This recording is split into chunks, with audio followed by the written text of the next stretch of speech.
Uit de enquête docht wel zeker blikken dat liefst 50% van alle Friezen het werk geen goede zaak vindt dat de provincie meer dan 2 miljoen euro in het project stekken wil.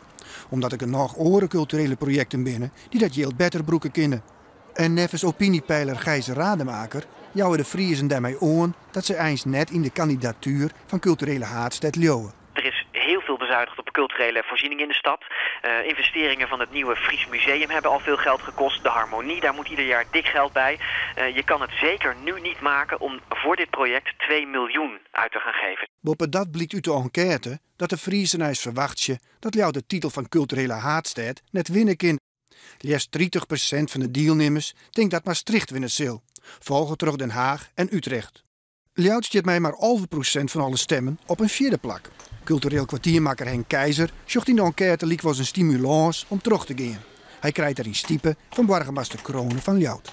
Ik las ook dat 80% op de hoogte is. Dat is al vergeleken bij andere culturele hoofdsteden. De concurrentie, maar ook in het buitenland is dat al heel goed. En ik vind het heel bemoedigend. Het andere is ook 50% is voor. Dan hebben we ook nog 50% om beter mee te gaan communiceren in de toekomst. We weten ook dat we outsider zijn.